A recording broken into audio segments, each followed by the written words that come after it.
Hi everyone, today market report பார்க்கலாம். As usual நேற்று நம்ம பேசணும் 20% ஃபாலோ, அதாவது அப் ஆகிறதுக்கு வாய்ப்பு இருக்குது, 80% டவுன் ஆகிறதுக்கு வாய்ப்பு இருக்குது. ஆனால் நான் 20% மேலே தான் அதிக நம்பிக்கை இருக்குதுன்னு சொன்னேன். அதே மாதிரி ஓரளவுக்கு ப்ளஸ் ஆச்சு.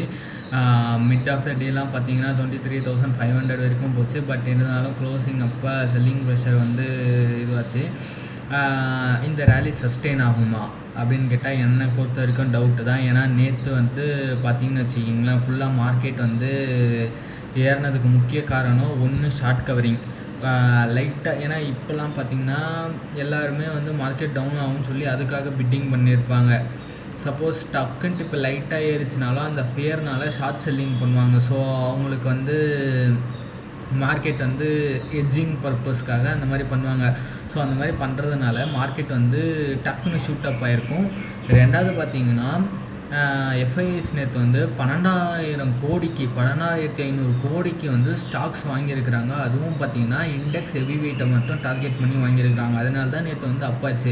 மிச்சப்படி நீங்கள் பார்த்தீங்கன்னு வச்சிங்களேன், எல்லா ஸ்டாக்குமே வந்து அப்பாகலை. எல்லா ஸ்டாக்குமே என்றைக்கு வந்து ஓரளவுக்கு பாசிட்டிவில் க்ளோஸ் ஆகுதோ அன்றைக்கி தான் நமக்கு வந்து இட் ஃபீல்ஸ் குட். அப்போ தான் ரேலி வந்து கண்டினியூ ஆகும். ஸோ இது சஸ்டெயின் ஆகுமான்றதை வந்து நம்ம வெயிட் பண்ணி தான் பார்க்கணும். என்னோடய ப்ரெடிக்ஷன் பிரகாரம் இன்றைக்கி பார்த்தீங்கன்னா கிஃப்ட் நிஃப்டியும் லோவில் தான் காமிக்குது. ஸோ லைட் வெயிட் ஓரளவுக்கு 23,600 ரீச் பண்ணிவிட்டு ஃபால் ஆச்சுன்னா எனக்கு பிரச்சனை இல்லை. ஆனால் 23,000 ரீச் பண்ணலன்னா ரொம்ப செல்லிங் ப்ரெஷரில் இருக்கிறோன்னு அர்த்தம். அதுக்கேற்ற மாதிரி நேற்று பார்த்திங்கன்னா 9,000 கோடிக்கு வந்து எஃப்ஐ செல் பண்ணியிருக்கிறாங்க. ஸோ வித்தவுட் வெயிட்டிங் டைம் நம்ம மார்க்கெட் ரிப்போர்ட்டை பார்க்கலாம். ஸோ பார்த்திங்கன்னா அவங்களுக்கு வந்து நேற்று வந்து 23,400 கிட்ட க்ளோஸ் ஆச்சு. ஸோ இன்றைக்கி வந்து 23,600 ரீச் பண்ணுன்றது தான் என்னோடய ப்ரெடிக்ஷன்.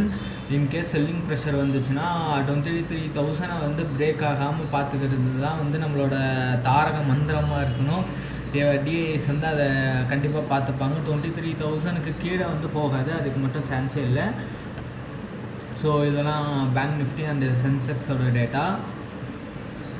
நேற்று யூஎஸ் மார்க்கெட் வந்து பாசிட்டிவில் தான் க்ளோஸ் ஆச்சு. யூரோப்பியன் மார்க்கெட்டும் பாசிட்டிவில் தான் க்ளோஸ் ஆச்சு. Asian market are mixed.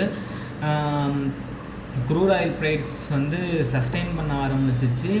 ஆனால் நமக்கு இன்னுமே டாலர் வந்து வீக்காக தான் ட்ரேட் ஆகின்னு இருக்குது. டாலர் வந்து லைக் முன்ன எக்கனாமிக் பேசுனது அந்த ரிசர்ச் அது இதுன்னு வச்சு பார்க்கும்போது டாலர் வந்து 100 ருப்பீஸ்க்கு போகிற அளவுக்கு வீக்காக தான் இருக்குது அப்படின்ற மாதிரி சொல்லின்னு இருக்கிறாங்க. ஸோ டாலர் என்றைக்கு அதோட ஸ்ட்ரென்த் அதோட கோர் வேல்யூவை கண்டுபிடிக்குதோ அது வரைக்கும் டிஏஎஸ் வந்துச்சு எஃப்ஐஎஸ் வந்து விற்றுட்டு தான் இருப்பாங்க. ஸோ இது வந்து ஒரு கன்ஸ்டன்ட். சீக்கிரமாக ஒரு $100 போயிட்டு அதுக்கப்புறம் எஃப்ஐஎஸ் விற்க ஆரம்பித்தாங்கன்னா சந்தோஷமாக இருக்கும். ஸோ மார்க்கெட் பார்த்திங்கன்னா மண்டே வந்து ஓரளவுக்கு பாசிட்டிவாக முடிஞ்சிச்சு. அதனால் ஓரளவுக்கு நமக்கு ஒரு நல்ல குட் நியூஸ் தான். க்ரூட் ஆயில் ப்ரைஸ் இன்னுமே $95 தான் ட்ரேட் ஆகின்னு இருக்குது, which is a negative news. AI ட்ரிவனில் வந்து பார்த்திங்கன்னா என்விடியா வந்து புதுசாக ஒரு நியூ சிப்பு வந்து உருவாகிருக்கிறாங்க. அதுக்கு ஒரு டிமாண்டும் இருக்குதுன்ற மாதிரி சொல்லியிருக்கிறாங்க.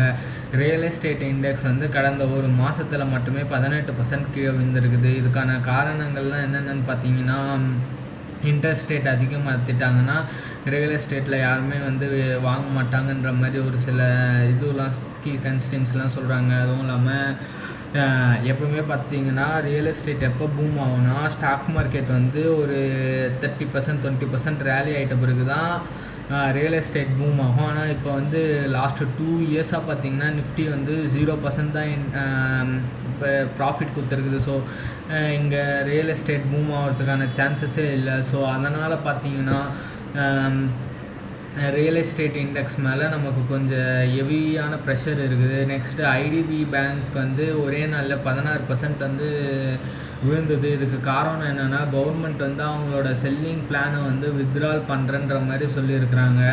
இது பார்த்திங்கன்னா பியூசி பேங்க் செக்டர் ஃபுல்லாத்துலேயுமே இது ரிஃப்ளெக்ட் ஆகும். இது ஒரு அன்சர்டனிட்டின்னு தான் நான் சொல்லுவேன். ஏன்னா வந்து ஒரு ப்ரொப்போசல் பண்ணி அது கிட்டத்தட்ட ரிலீஸ் ஆகிற டைமில் இவங்க பேக் அடிக்கிறாங்கன்னா சப்போஸ் அங்கே ஏதோ ப்ராப்ளம் இருக்குதுன்ற மாதிரி ஃபீல் பண்ணுவாங்க. அதனால் பிடிச்சி பேங்க்கை விற்றுருக்குறாங்க. மித்தபடி பார்த்திங்கன்னா ஐடிபி பேங்க் வந்து ஓரளவுக்கு டீசெண்டான ஃபண்டமெண்டல் ஸ்டாக்கு. ஸோ நீங்கள் இதை கன்சிடர் பண்ணுறதா இருந்தாலும் கன்சிடர் பண்ணலாம், இல்லைன்னா ஐடிஎஃப்சி ஃபர்ஸ்ட் பேங்க்கை கன்சிடர் பண்ணலாம். அது வந்து இதோட கொஞ்சம் ஸ்ட்ராங்கு இருக்குது. ரெண்டுமே கிட்டத்தட்ட ஒரே ப்ரைஸில் தான் ட்ரேட் ஆகின்னு இருக்குது. நெக்ஸ்ட்டு குளோபல் மார்க்கெட்லாம் கொஞ்சம் மிக்ஸ்டாக தான் இருக்குது. அதுக்கப்புறம் பார்த்தீங்கன்னா உங்களுக்கு இந்தியா விக்ஸ் பார்த்தீங்கன்னா நேற்று கொஞ்சம் 5% கிராஷில் முடிஞ்சிருக்குது. எனக்கு வந்து வர இந்தியா விக்ஸை நம்புகிற மாதிரியே இல்லை. சும்மா ஏற்றி இறக்குறாங்க. அது ஒரு அன்சர்டனிட்டி இன்னுமே அதிகப்படுத்துது. நெக்ஸ்ட்டு பார்த்தீங்கன்னா குளோபல் இண்டெக்ஸில் பார்த்தீங்கன்னா எல்லாமே ஓரளவுக்கு பாசிட்டிவாக தான் க்ளோஸ் ஆகிருக்குது. அதே மாதிரி கிஃப்ட் நிஃப்டியுமே வந்து உங்களுக்கு